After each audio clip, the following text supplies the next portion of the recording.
This is the Insurance Institute for Business and Home Safety's Disaster Discussions podcast, where we explore the intersection of weather and the built environment.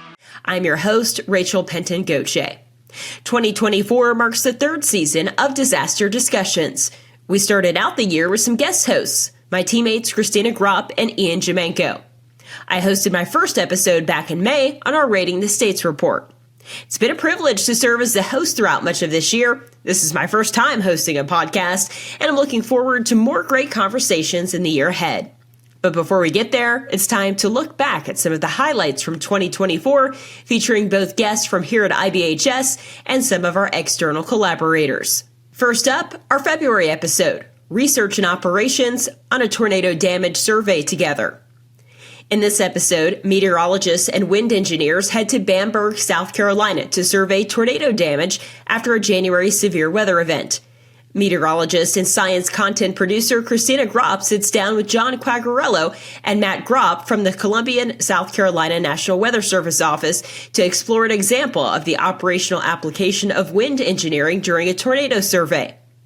IBHS's Ali Mary also joins in on the conversation to share research perspectives from the ground as IBHS builds its partnership with local National Weather Service offices and the broader weather enterprise. In this clip, Ali shares some of the challenges of real-world damage surveys, while the NWS shares some of the success and messaging for this weather event. You mentioned that barrel factory. That was a unique building that, Ali, I know you spent a good amount of time looking at because of how the factory came to be. It was an old automotive building with a new metal building attached to it, which then presents a challenge when you're surveying it because you have two different eras of construction, two completely different style constructions. And Ali, from your work on the EF scale, that's not a perfect building that is listed out in the EF scale. Yeah, so, and also like from what the owner was telling us, it used to be, I think, a car dealership, and Matt and John, please correct me if I'm wrong, because I think you were there too. Yeah. And it was at some point attached to another building, which was more of a steel portal frame building. So if you look at them separately, the old one could classify as, like an old building that is, more retail. Or small professional, depending on the case in general. The other one is more of a steel frame system. So those are completely different damage indicators. And then they were united. So and then reality. Yes. So it's not a building that you see, like a la carte and you choose from the EF scale, like based on the damage indicator. You have to look a little bit at where the damage happened exactly. And, we saw more like what the damage was. It was not the steel building. It was the retail or a smaller, older building. And being there helps a lot on actually identifying those differences. So it is a challenge about identifying not just so to get to the wind speed or the EF, there are a lot of milestones that you have to achieve. Like, first of all, you need to identify the type of building, and that's what we mentioned. Then you need to identify the type of damage that building sustained. And that's also an even more complex or detailed damage because, you need to look at all the angles of the different sides and see where actually the biggest or the most severe damage happened. And while you're there, you have some more information. You need to look, or at least your inquisitive nature leads you to look into those, just try and understand and build a more accurate scenario that the building followed to being damaged. And by doing that, you can also establish some resistance level that defines, how weak or strong the connections were between the different components of the building. And by doing that, you lead up to the wind speed that caused the building to fail. So it's not, there are challenges, but, they come up, and gladly, when you look at the applicability of the EF scale, it does play a good role at doing that. But we are even working on improving that to be even more accurate or, let's say, consistent across whoever uses it. So, but we want to talk a little bit more about that. But while we're talking about the Sparrow Factory, there was a great story coming out of that in terms of the communication side and the warning process that worked. Matt and John, do you want to share a little bit about that story and that positive that came out of that? Sure. So we talked to the, I believe it was the building manager at the time. And, we were concerned there were people in the building, given that most of it was just totally destroyed. And he said, they had sent their employees, I believe it was 20 employees there, or maybe even more, home earlier in the day because of the forecast. So even though the warning pretty much came out just about the time the tornado was touching down, we didn't have a whole lot of lead time like we typically would like to for this tornado. People were aware of it. And I think that was, again, because we were talking about earlier. We saw this event potentially 7 days out. It was getting a lot of media coverage. A lot of people were just prepared for it. So here he sent the staff home early. And because of that, very well could have saved some lives. So it's, people hearing these forecasts and taking, precautionary measures well ahead of time is really what ultimately, I think, saves lives in these kind of matters. To March now, an episode titled Unacceptable Loss, Demanding More from Building Performance. In this episode, our guest host is lead research meteorologist and managing director of standards and data analytics, Dr. Ian Jamaico. He sits down with Dr. David Roosh from Auburn University to discuss where we are in our effort to reduce the damage caused by extreme winds. The two discuss the success story of the modern building codes used along the hurricane-prone coast, but also the lack of progress in areas which primarily deal with the impacts of severe convective storms, including tornadoes. We also delve into what damage modes in tornadoes are the greatest threat to life safety, how different building attributes can act as damage amplifiers, leading to even more damage, and the vulnerability of manufactured and mobile homes to tornadoes. In this clip, Ian and David discuss perceptions around tornado damage and how we can engineer our way out of some of that damage. We have this perception that there isn't structurally things we can do about tornadoes. When we look at the climatology of tornadoes, if we just use damage in the EF scale, most tornadoes are EF 0s and 1s, but there's a lot that don't hit anything. And if you take some of the new mobile Doppler radar climatologies, you're looking more at an EF 2 kind of mean scenario from a wind perspective. That's an awful lot of stuff we know how to deal with, right? Like, tell us a little bit about, how have we done so well in that same hurricane wind environment, but we're just not translating this stuff over? Yeah, no, you're exactly right. I mean, you can look at the EF2 tornadoes. I mean, that's in the 135 mile an hour range as far as the peak wind speeds, the upper threshold of that. And there are some differences, certainly. We've done some research on that. Others have done a lot more about 135 mile an hour wind speed in a tornado nominally produces higher pressures than what you would get in a straight line sort of hurricane event. So there are some differences there. But, if you look at, back to our earlier discussion about our design wind speeds along the coast for hurricanes, 130 miles an hour is pretty low on the hurricane side of things for what we designed for. And we've seen lots of examples from Hurricane Laura and others where structures experience that 135 mile an hour wind speed and structurally performed just fine. There was zero life safety issues in situations like that. So why can't we do that in tornadoes and not only address the EF2 tornadoes, but also the majority of the EF3, 4, and 5, the portions of the track of the those EF3 plus tornadoes is also going to experience just EF2 or lower wind speeds. And so there's so much potential to improve what we're getting right now.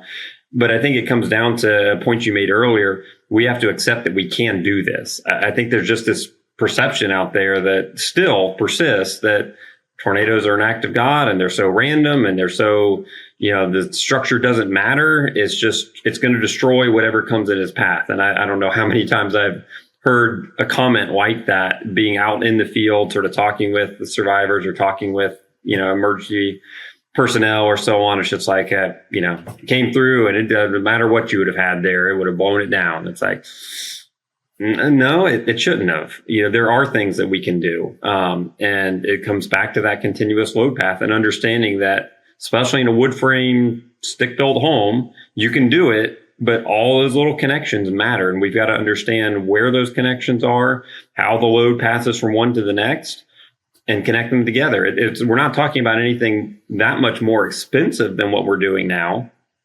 it just needs that attention to detail. It needs that awareness, those spotlights shown in on those trouble spots, so that we're not sort of just trying to check a box and saying, yep, I got a hurricane strap, I've got an anchor bolt.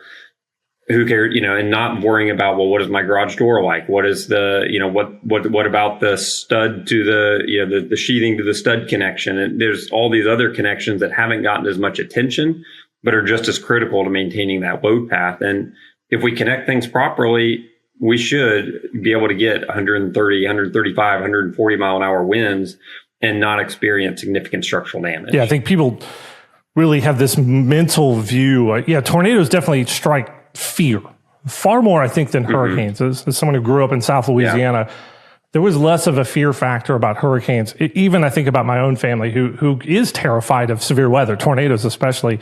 But hurricanes don't strike that same level of fear, I think, because we grew up thinking we could do something about it. We pick back up with disaster discussions in our May episode, Rating the States 2024. This was my first time hosting a podcast, not just here at IBHS, but anywhere. In this episode, I highlight the 2024 edition of IBHS's Rating the States report.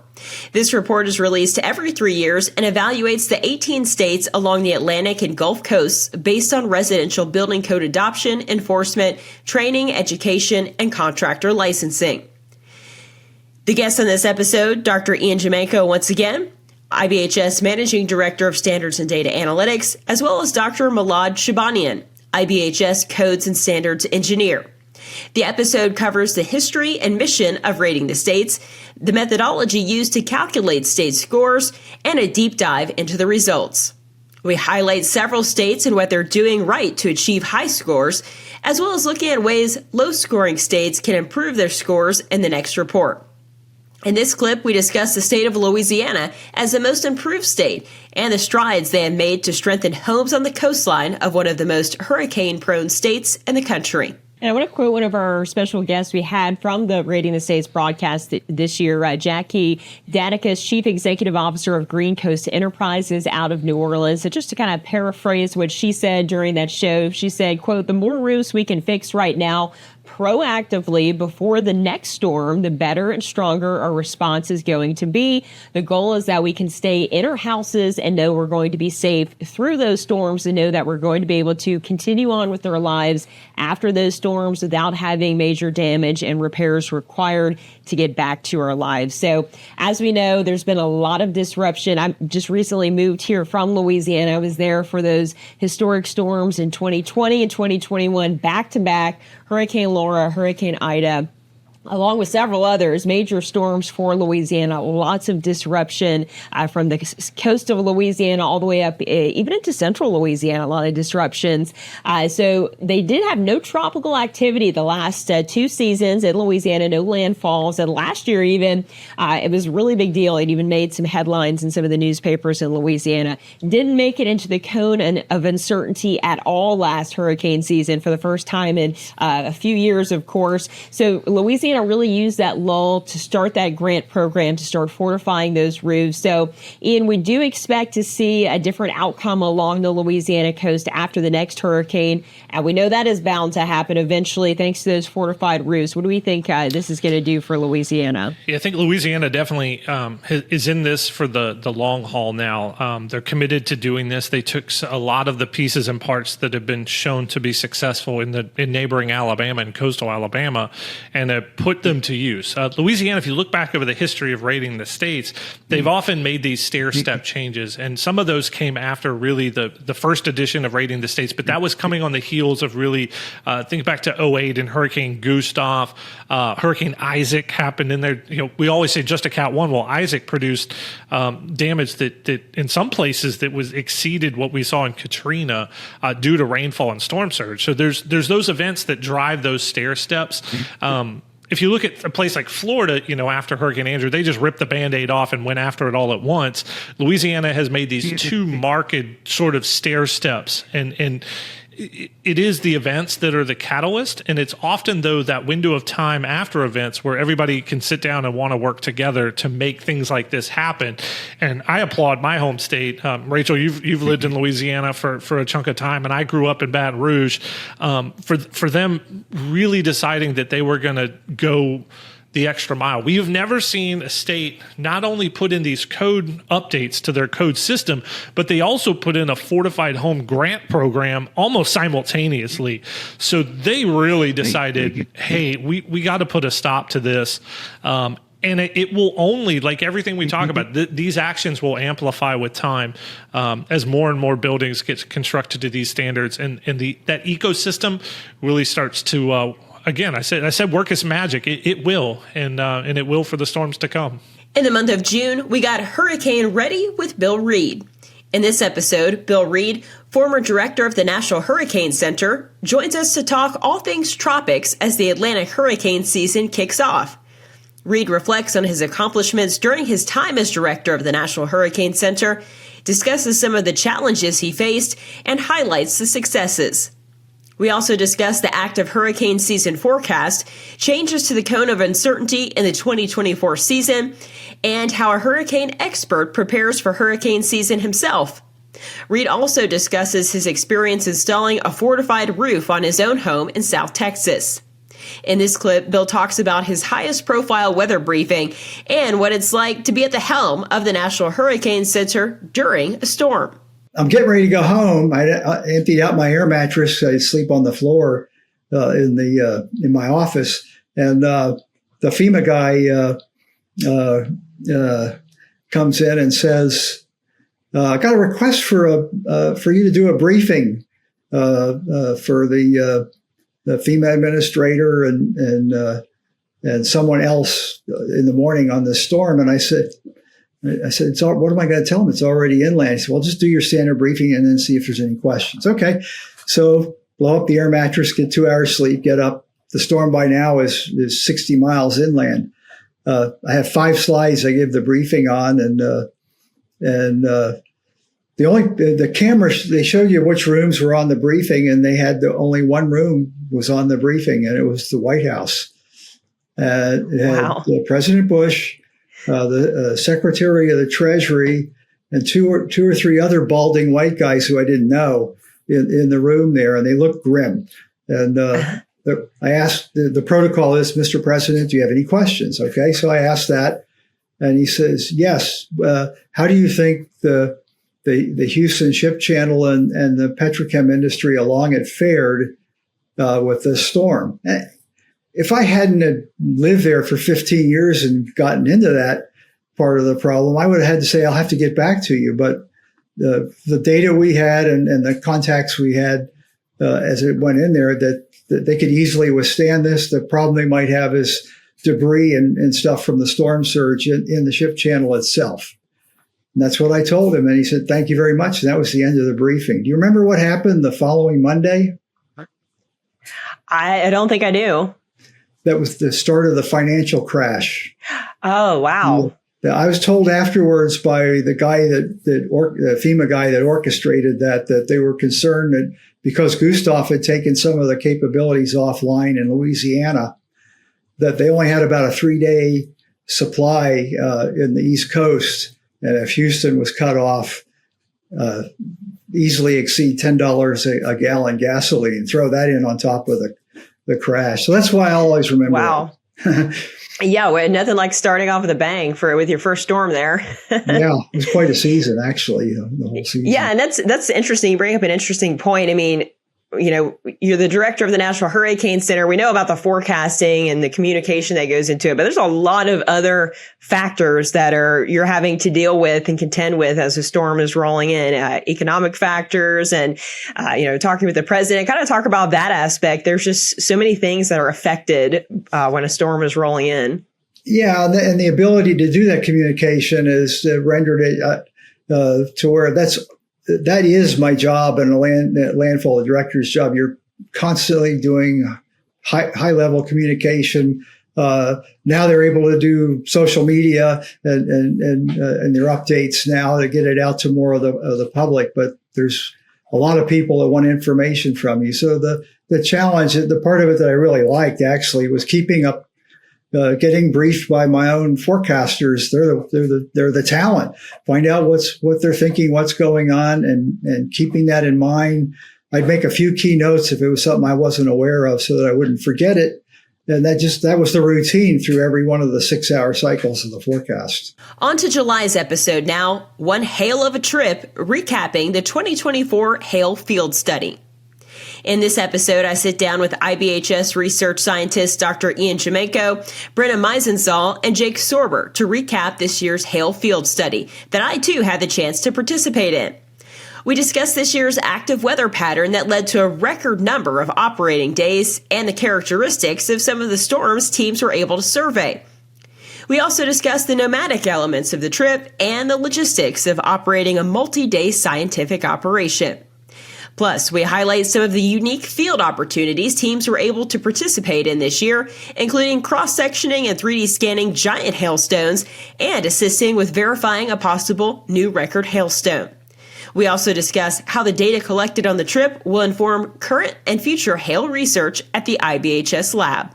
Yeah, so this was my favorite storm for Team 1, and it was really that southern end of the line segment. We saw these just super high reflectivities, and when we went back in after the storm, there was tons of hail everywhere. Yeah, this one was just, for me, I had the best time, and it was what turned out to be our final. It was our 10th operation period, and one to get that 10th day was sort of a team milestone. But the panel teams, Jake and Brenna, had been like knocking the socks off of us for days, and I'm like, it's the Distrometers team time to shine. And it just so happens we had put 4 probes down. These MCSs are very hard to deploy on. They're big. The distances you have to cover is significant, and as Jake mentioned, some of these features within them are very transient. They don't last very long. These updrafts that intensify within the line, they evolve much more rapidly, and that also means positive from increasing hail production to waning hail production on the side. And we just happened to be in the right spot ahead of this in T1. And we noticed some small hail starting to fall on us. And we actually try to avoid being in hail almost at all costs.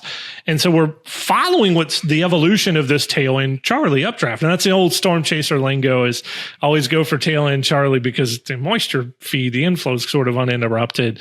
And that's what we did. And so we still had 5 probes left, and we decided to go really have at it and tight spacing. We made a pivot, went north a little bit to get some more distance on this cell. And I don't know why I decided that I was going to deploy distrometers this day. I usually am just buried in the laptop. Maybe because I knew Jake and Brendan were kind of out of the game away because of just how the thing evolved. I'm like, all right, I'm doing it. And Rachel's driving. And so I'm trying to call out the spacing. I don't know what Hank Pogrzelski was. So Hank's usually the one deploying in T1. And I just took it upon myself to have at it. And it was a ball because, one, you had this big looming sort of shelf cloud nearby, and this great visual environment, and you're setting up probes. And for somebody like me as the field coordinator, I don't actually do that very often. I'm usually just buried in the computer. So I'm hopping out, setting up distrometers. We finished our set of 5 probes and then came back, and we had this just amazing case of high concentration hail where you even had some drifts in some spots that were, 3, 4, 5 inches deep. And this is all this 1.5 to 1 inch, mostly 3/4 to 1 inch hail. You're talking about thousands of hailstones in just a square foot too. If you even look at one of the probe data, like, what does this do? And this is an area where Brenna's sort of leading some of the research that we've done. And we've started to unlock that when you expose roofing materials to these events, what happens later in the aging process is far more severe than if that roof had not seen that hailstorm. So one, it was a lot of fun. It was a great 10th case. I had a ball actually doing some physical work, hopping out and doing the probe drops. But to knock out IOP 10 on a high concentration case, which is an area of our active study, was a lot of fun. And it's a great data set from an MCS that is something that's very hard to deploy on. And we do not know a lot about hail production in these mesocell convective complexes. We know supercells are responsible for a lot of our big hail. We understand that. But we also think hail is sort of an underrepresented risk. And it's possible that there's just more hail that happens in these MCSs that we don't even know about because there's not distrometers everywhere, and hail melts really fast. For you guys who've experienced this, hailstones melt really quick. They may not be there when you get back. That's why it's so important for these kind of in situ instruments. So I loved IOP-10. It was one of my favorites now from the last few years. Just a fun, cool deployment with a great data set. Next up is August, using science to defend your home, the Fortified Standard. In this episode, our guest is Fred Malik, Managing Director of the Fortified Program. I sit down with Fred to dive into the science behind the Fortified Standard, the series of construction and roofing upgrades that work together to create a system proven to strengthen homes against severe weather.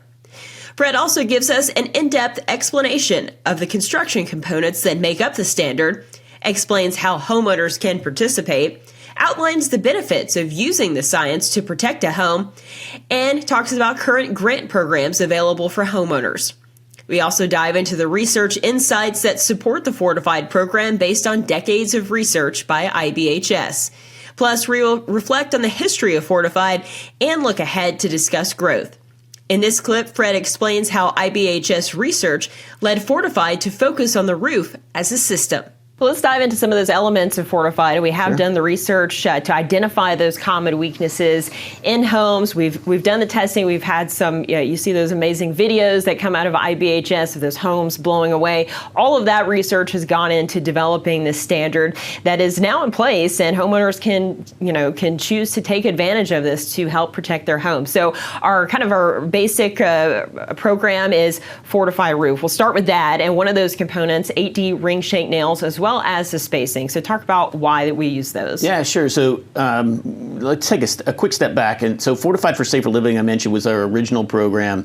It existed before I got here. It was solely focused on new construction, and you had to mitigate every single hazard or peril that could possibly affect a house. And that kept participation low. I think my first year here, we still only had Fortified for Safer Living. We designated 30 or 40 homes that year. By contrast, last month we designated 2,200 homes just in 1 month. So, but we were looking at participation rates, and we said, well, how can we change that? And so Fortified Home was born because we said we need to be able to mitigate existing homes. We got to be able to retrofit them. Along with that, we had to be able to figure out, okay, well, there's certain parts of a home's life cycle will lend itself to doing some things and prohibit it from doing other things. And so we came up with different levels, and that's where we came with roof, silver, and gold, and we decided to chunk it up. But we saw from the research that the roof is the primary driver and source of loss. So we had to make sure that the roof was always going to be a part of Fortified, no matter what level you were at. So that's where we started with Fortified Roof. And so talking a little bit more about that, now we had to think, okay, if we're going to start with the roof, do we just need to focus on the roof cover? Maybe that's all we really need to focus on. But again, the research was very, very compelling and super, helpful in terms of informing us that no, we need to look at the roof as an entire system. And where does the system start? Well, the system starts with, and this is the stuff that homeowners really don't know about and really shouldn't have to worry about. But the system really starts with how is the roof deck, that's the portion of the home that the roof cover is ultimately going to be attached to, how is that attached to the roof framing? And the two most common types of framing in the U.S. are either rafter framing or truss framing. How is that roof deck material going to be connected to that framing? And that's where the 8D ring shank nails come in. Next up, breaking the chain of fire, wildfire research, and the pathway to wildfire ready. That's the title of our September episode. And in this episode, I had the opportunity to sit down with the IBHS Wildfire Research Team to discuss insights from research projects past and present. The researchers examined some of the reasons behind the growing issue of conflagration in the wildland-urban interface. They also defined the 3 types of fire ignition mechanisms and discussed the research that has informed mitigation methods homeowners can use to help protect their properties from embers and flames, including the importance of the non-combustible Zone 0. They also highlight the wind-driven building-to-building fire spread project that is underway at the Research Center now, and look ahead to how this project will inform wildfire mitigation strategies at the community level. In this clip, our wildfire researchers tell us how they'll scale their research up in the years to come in order to protect entire communities from conflagration. All of this will be used to inform our next big project, or one of our next big projects here at IBHS, which will be that community level work in the not just wildfire prepared home, but wildfire prepared neighborhood. And we know you guys have talked a lot about all these different components of the home working together. It's really a system, and you want that system to work at the parcel level, but you also need that system to work at the neighborhood level or the community level to really prevent these conflagrations, because you can mitigate all you want on your property, but if your neighbor has, fuel in their yard and things like that, that's not going to help the neighborhood out. So just talk about where we're headed next with our research here when we're looking at the community level and wildfire. Sure. So as you mentioned, this is an ongoing project, right? We are basically in the phase that we are discussing how to approach this problem, but the final goal is to have some kind of program of mitigation that reduce the vulnerability of a neighborhood. So the way that we are looking right now at the problem is, let's say, different layers. The first layer will be what you want to do is avoid the fire to enter into the community. And we have discussed the different ignition mechanisms: direct flame contact, radiation, and embers. So the first goal is analyze what is the likelihood of that neighborhood ignite because one of these ignition mechanisms. And that could be translated into look what is around this neighborhood, right? Let's analyze the type of vegetation or even other neighborhoods around it. And based on that, what are the mitigations that we need to have in order to stop the fire for entering into the community, or at least reducing the likelihood? And the next step is basically based on the idea that there is no such a thing as a fireproof neighborhood. So there is always a likelihood that the fire will enter into the community. So when and if the fire enters into the community, you want to avoid having conflagration. You want to reduce the amount of houses that will be lost. And what that means is you need to look into what is the structure separation, what is the connected field within the community, evaluate what is the risk, and define guidelines to reduce that vulnerability. And that is where all this research that we are doing plays an important role, right? All the results coming from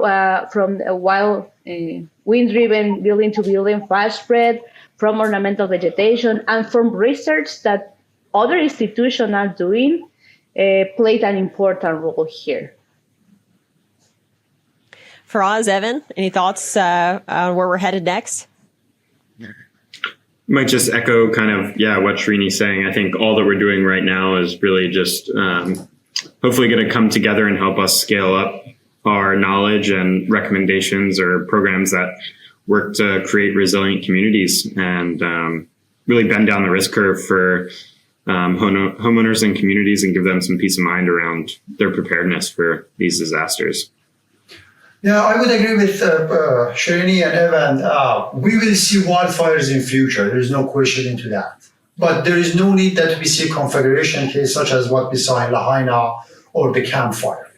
And by investing the right resources into this problem, by experimentally from numerical simulation or CAT modeling perspective, I'm hopeful that in the next 10 to 20 years, we can understand this problem and then, again, see only sporadic damages in communities rather than losing the whole village or town. To October now, from science to solutions, advancing resilience through public policy investments. Our guests this month, IBHS General Counsel Michael Newman and Public Policy Associate Manuela Ikowo, who together make up the IBHS Public Policy Team. In this episode, we learn how they're working to advance science-based public action to build resiliency for homeowners, businesses, and communities. Topics of discussion include building codes, wildfire policy, science-backed construction retrofits, disaster recovery, affordable housing, and meeting the need for investment so that resilient housing can become standard and accessible to all populations. Plus, we hear about the economic benefits of investing in resilient communities and highlights from some success stories. In this clip, Michael and Manuela discuss a resilience for all principle and the importance of survivability. That brings me to a part of our IBHS mission, which is we don't believe in resilience for certain groups. We believe in resilience for all and that it should be accessible to everyone. Talk a little bit about that, Manuela. Sure. So everyone can obviously benefit from climate resilient homes and businesses. Everyone deserves to live in a climate resilient community, as Michael alluded to. Unfortunately, severe weather doesn't discriminate, and our solutions to keeping people safe shouldn't either. We know that low income and other vulnerable groups are more vulnerable to severe weather and have often less resources to bounce back and recover from natural disasters. And so we shouldn't leave these groups behind as we increase communities across the country's resilience to the severe weather that they face. Yeah. I was going to say, we see the term survivability here at IBHS a lot. Expand on that, Michael. Yeah, I think resilience is one of those terms we use all the time, but we're not the only ones. We talk about a resilient home. If you watched football this past Sunday or Saturday, you probably heard about a team that came back from being down. They're a resilient team. They came back. We think about resilience in so many different contexts, and it's a useful term. But as we think about what we're trying to accomplish with our science in communities, in the policy space and beyond, it's about survival. Sure, I mean, at absolute bare minimum, we want people to survive severe weather. We want them to continue to live their lives. And too often, unfortunately, we see where survival is not always guaranteed, and that's heartbreaking. But even beyond that, we think about the survival of the home, so that families, after they evacuate, can come home and have a home to come back to so they can get on with their lives, they can get back to work, their kids can get back to school. We think about survival of their way of life, that they and their neighbors still have that sense of community, that they still have a job to go to, that they can continue to bring in money to pay the bills and buy groceries and such. We think about survival as this sense of, yes, it's your life, it's also your home, it's also your community, it's also your sense of economic stability. That's really the power of what more resilient construction can accomplish. Weathering the Storms, Small Business Resilience, and Commercial Lines Mitigations is our November episode.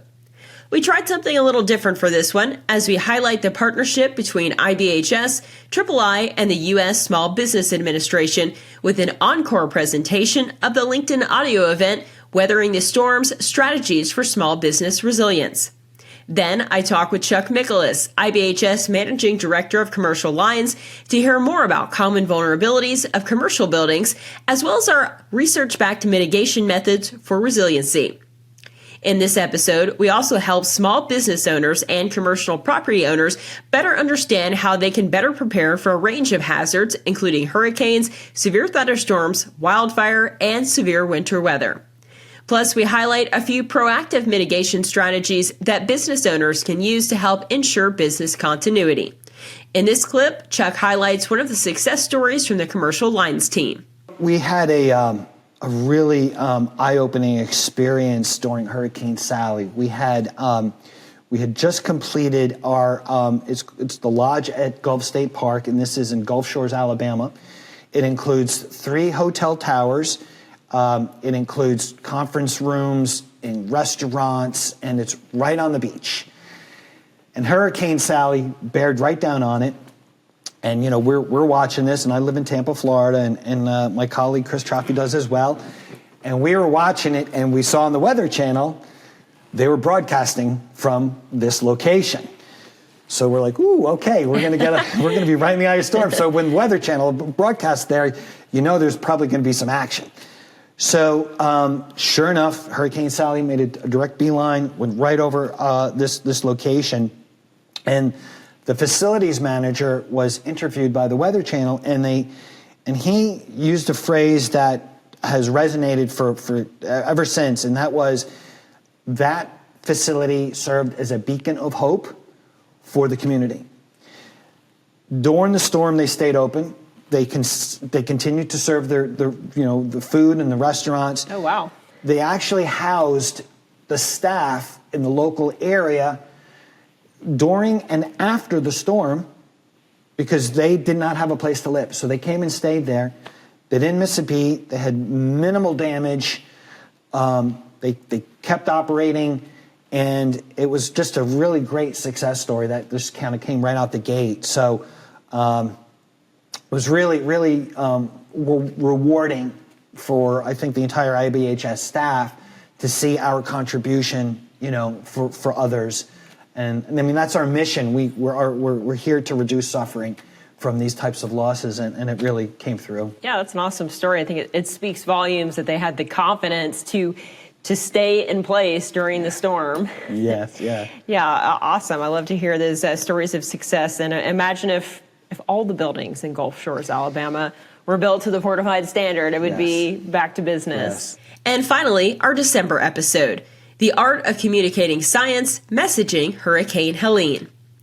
To round out the year, our December episode highlighted one of the most impactful weather events in the country of 2024, Hurricane Helene. Specifically, the challenges of messaging for a tropical system that's biggest impacts were felt inland, particularly across the Carolinas, including many rural mountain communities of the Appalachians. Our guests for this episode, WCNC Chief Meteorologist Brad Panovich and Dr. Ian Jemenko, Lead Research Meteorologist for IBHS. In this episode, we talk about the meteorological setup that brought the most historic flooding in history to the region, as well as the intense wind, timber loss, and landslides that devastated the infrastructure of many communities.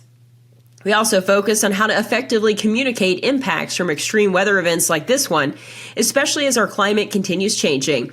And we discuss the lessons learned from Helene that will have an impact on the Carolinas for decades to come. I think the tools to illustrate what these are going to look like are becoming more accessible to us as broadcasters. I mean, one of the things I love about being a broadcast meteorologist is that we've got this cool technology to build amazing graphics. And now we've got 3D and semi-realistic graphics.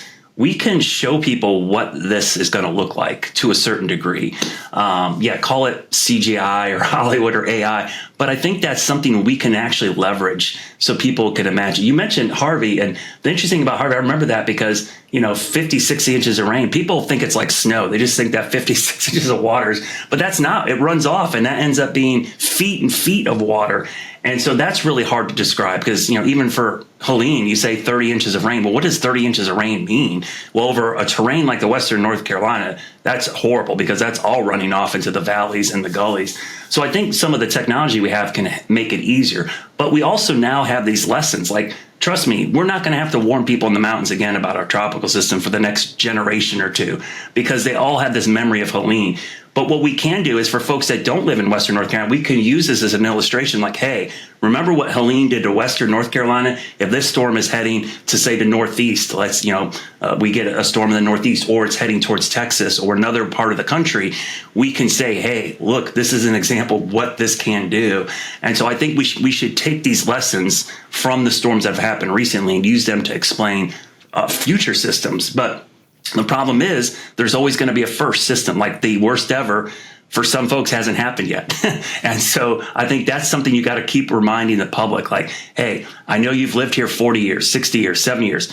You have not seen the worst weather. Trust me, it could still happen.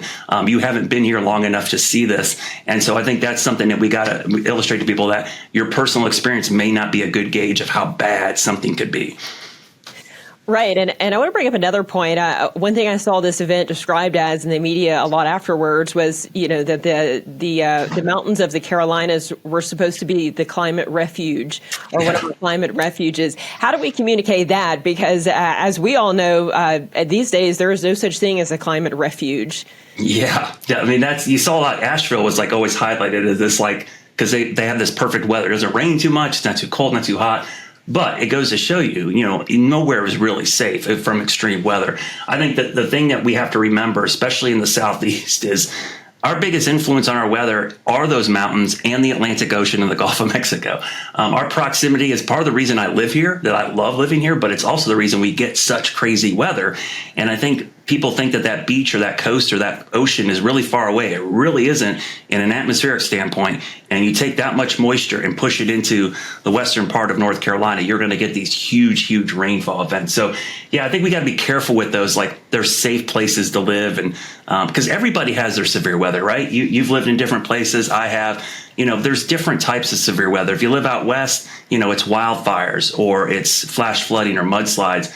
Unfortunately, one of the things that makes the Carolinas a great place to live is also what makes it a crazy place for weather. We get just about any type of extreme weather possible here.